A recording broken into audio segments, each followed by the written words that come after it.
Olá, meu povo, aula de número 46, né? Já estamos, bem andado aí no nosso módulo 1 do nosso curso completo. Estamos falando de questões lógicas. Vamos finalizar agora a parte de teoria de conjuntos.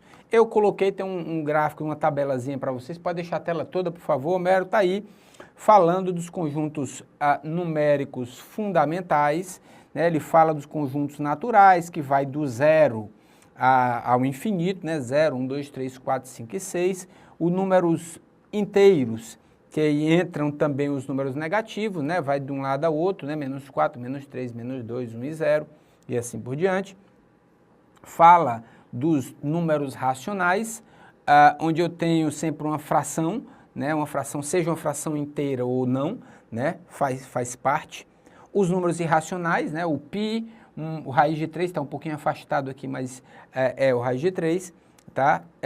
E os números reais, que são a junção dos números racionais e irracionais. Lembrando isso aqui, há muito tempo atrás, se alguém faz tempo que não viu isso, né? Há um bom tempo a gente trabalhou com isso. Então, olha só, essa é uma ideia bem básica para vocês, e aí eu queria só deixar o alerta para vocês, porque nós fizemos um estudo dessa parte de conjuntos, principalmente dessa parte final aí, a relação de pertinência, relação de inclusão, aqui os nossos conjuntos numéricos, bem voltado para a parte, digamos, light, que entra essa parte do raciocínio lógico. É mais ou menos nesse nível que as bancas estão cobrando quando se fala em raciocínio lógico. Ah, mas PH, esse aí pode cobrar diferente? Se por acaso ele falar em conjuntos, mas dentro da própria matemática, aí ele pode puxar um pouquinho mais. Aí vale a pena você dar uma olhada. Imagino que em um dos dois, ou então nos dois cursos, ou do professor Tiago Pacífico, ou do professor Pacífico, tá? Não é coincidência o sobrenome deles, viu? Um é pai, outro é filho. Vocês olhem lá a imagem deles, vocês vão imaginar quem é que é pai, quem é que é filho. Tá? Mas aí se fica para depois, deve ter alguma coisa lá falando sobre conjuntos de uma maneira mais puxada, diremos assim. Tranquilo? Apenas para a gente citar um exemplo desse tipo de questão, aparece muito pouco, né? Eu encontrei uma questão agora de 2013, onde nós vamos ler as frases e vamos falar da teoria dos conjuntos, né? De cada uma delas. Ele me dá um conjunto dizendo: 0, 1, 2, 3 e 5 pertence a um conjunto dos números naturais. Vão acompanhando aí junto com essa tabelazinha, que com ela a gente mata direitinho, tá? Esse primeiro item é verdadeiro. Tanto é que dentro desse conjunto vai estar até no nosso próprio exemplo aí dos conjuntos naturais. A raiz quadrada de 2 é um número irracional também. A gente colocou lá o exemplo da raiz quadrada de 3, mas como raiz quadrada, como é um número quebrado, ele também vai fazer parte, né? É uma dízima não periódica, é um número quebrado, né? Onde a gente não tem como definir exatamente todas essas casas. É uma raiz quadrada, faz parte dos números irracionais. O 3.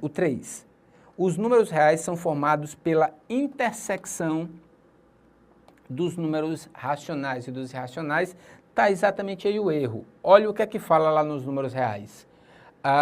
O x ele será racional ou irracional. Se é ou, é união, meu povo. É o que tem num e o que tem no outro. É a junção dos dois. É a união. Tá? É a união e não a interseção. Esse item está errado. E por último, todo número inteiro não positivo pertence ao conjunto dos números naturais. Isso está falso, por uma simples razão, certo? Os números naturais, eles são os números não negativos, ou seja, todos os números positivos e o zero. PH, o zero é o quê? O zero nem é positivo e nem é negativo, é um número nulo, tá certo? Cuidado, eu não estou falando de par e ímpar. Alguma pessoa vai, professor, não, é par e ímpar. O zero é par, certo? Mas ele não pertence nem ao conjunto dos números positivos, nem ao conjunto dos números negativos. O zero é um nulo, né? É um elemento nulo, elemento neutro, que nem faz parte do positivo, nem faz parte do negativo. E por causa do zero, esse conjunto, esse número inteiro não positivo, ele está errado. A ideia são os números não negativos, tá? São todos os números inteiros não negativos que fazem parte do conjunto dos números naturais. Tranquilo? Portanto, a única alternativa que nós temos aí é que as assertivas 1 e 2 estão corretas, foi o que a gente acabou de colocar. Tranquilo, pessoal, é isso aí. E assim, me deixa todo na tela, por favor, Homero. A gente termina esse nosso, a parte 7, diremos assim, a 7ª parte do nosso módulo 1, né, onde a gente fala da teoria dos conjuntos. E aí eu separei algumas questões que não aparecem muito, assim, é como se a gente não conseguisse encaixar em nenhum outro local.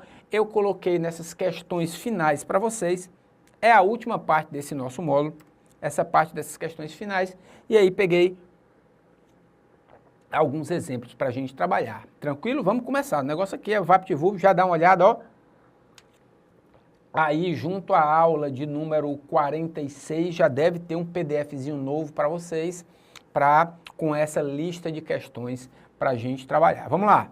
Primeira questão diz o seguinte: Rafael participou de um bolão com seus colegas de trabalho, em que precisava tentar adivinhar... Já deu erro de novo, Homero. Deixa eu rapidinho aqui, pessoal. Deixa eu tirar. Fecha de novo, meu amigo. Como foi que você fez naquela hora? Deixa eu fechar rapidinho, me deixa pequenininho, me deixa grandão aí na tela. Meu povo, segura as pontas que eu tô só dando uma arrumada na casa aqui. Habilitar a edição, pronto. Foi isso meu erro passado, viu? Eu apertei em desabilitar. Então pronto, esse PH é tapado em mim. Mas vamos em frente, pronto, voltando aqui na tela. Pode deixar pequenininho agora, que agora vai aparecer. Pronto, aí. Desculpem. Rafael participou de um bolão com seus colegas de trabalho, em que precisava tentar adivinhar o vencedor das 3 partidas que o time de sua cidade realizaria em um torneio. Só um detalhe, pessoal, a FCC de vez em quando trabalha com esse negócio desses times, o Arranca-Toco, o Canela Fina, ele sempre trabalha com esse negócio de resultado de torneios, tá? Então fica a dica para vocês aí. Os palpites de Rafael foram o seguinte: Canela Fina e Arranca-Toco, vitória do Canela Fina. Canela Fina e Chinelinho, empate. Canela Fina e Espanta-Sapo, vitória do Canela Fina. Nesse torneio, em cada partida, o vencedor ganhava 3 pontos, né? O vencedor ganhava 3 pontos, o perdedor não ganhava nenhum ponto. Em caso de empate, cada equipe marcava 1 ponto.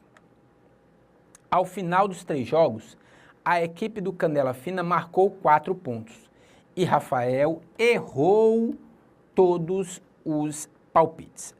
Apenas com essas informações pode-se concluir que necessariamente... Vamos para cá. Vai me ajudar a tabelazinha aqui para a gente. Ele me fala, acompanha aí comigo, certo? Ele me fala que o Canela Fina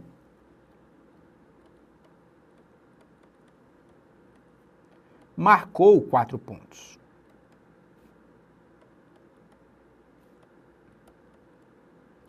Se eu tenho 3 jogos do Canela Fina, para que ele marque 4 pontos, obrigatoriamente deve ter acontecido uma vitória, um empate e uma derrota. Obrigatoriamente, para dar 4 pontos tem que ser isso. Se eu tenho 2 vitórias, dá 6 pontos, já dança, tá certo? Então eu tenho que ter pelo menos uma vitória. Se eu tenho uma vitória e 2 empates, eu tenho 5 pontos. Então, obrigatoriamente, eu tenho que ter uma vitória, 3 pontos, um empate, 1 ponto, e uma derrota, 0 ponto. Beleza, já sei disso. E ele me diz que o Rafael errou todos os seus palpites. Ora, se o Rafael errou todos os seus palpites, como ele disse que o primeiro jogo ia ser uma vitória e o último jogo ia ser uma vitória, e ele errou todos os 2, obrigatoriamente, aqui, ele teve uma vitória. Obrigatoriamente. Tá? Novamente, eu tenho que ter uma vitória, um empate e uma derrota. E o Rafael errou suas 3 dicas. Então, se a primeira ele errou, não pode ter tido vitória. Se a última ele errou, também não pode ter tido vitória. Só sobrou uma, que no caso, essa vitória do Chinelinho. Nas outras 2, aqui eu não posso garantir nada. eu posso ter tanto empate quanto derrota, como eu posso ter derrota e empate. Ele pode ter empatado o primeiro jogo, vencido o segundo e perdido o terceiro, aí nessa ordem, empate, vitória e derrota, ou derrota, vitória e empate, obrigatoriamente, tá? E aí é que leva realmente a situação do necessariamente. Necessariamente, o que é que deve ter acontecido? O Canela Fina deve ter vencido o Chinelinho. Não há possibilidade de garantia, de certeza de qualquer outro resultado a não ser esse, tá? No caso, vencer, ele não poderia vencer qualquer outro jogo. Ele poderia empatar e ser derrotado em qualquer um dos outros resultados, tá? Novamente lembrando, se eu tivesse qualquer outro resultado para esse de vitória, nós já teríamos problema. Por quê? Porque como ele errou todos os palpites, e no primeiro e no último jogo ele colocou como vitória, esses dois sendo errados, só sobrou uma possibilidade de vitória, que foi contra o Chinelinho. Tranquilo? Só cucuruto, só pensando, né? Nosso olho de Tandera, tudo bem tranquilo. Olha só, questão de número 2 diz o seguinte: sendo A e B números naturais não nulos, ou seja, eu posso ter apenas os positivos, ó, de novo, ó, números naturais não nulos, o não nulo me exclui o zero. Então, do 1 para frente, considere as operações 1 mais e 1x, tá? 1 mais e 1x, cruz, x, enfim, definidas a seguir. A primeira operação, desculpem, A cruz B é A mais B mais 1, e A X-Men, é o X-Men, né? X-Men B é igual a A vezes B mais 1, onde o mais e o x são as operações usuais, né? Soma e multiplicação.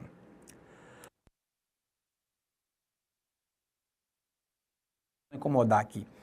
São multiplicações de números respectivos, são as operações usuais de adição e multiplicação de números naturais, respectivamente. Ou seja, esse mais aqui realmente é a soma. Esse aqui também. E aqui é a multiplicação, tá? Desculpem novamente.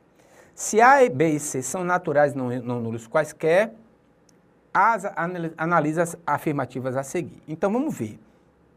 Vamos ver o que é que acontece com essa afirmativa. Bom, se eu imaginar aqui, deixa eu ver, acho que vai dar aqui, 2 A cruz 1. Substituindo lá em cima, eu vou ter o quê? 2 mais 1 mais 1, que vai me dar 4. Então, esse primeiro valorzinho aqui vai me dar 4.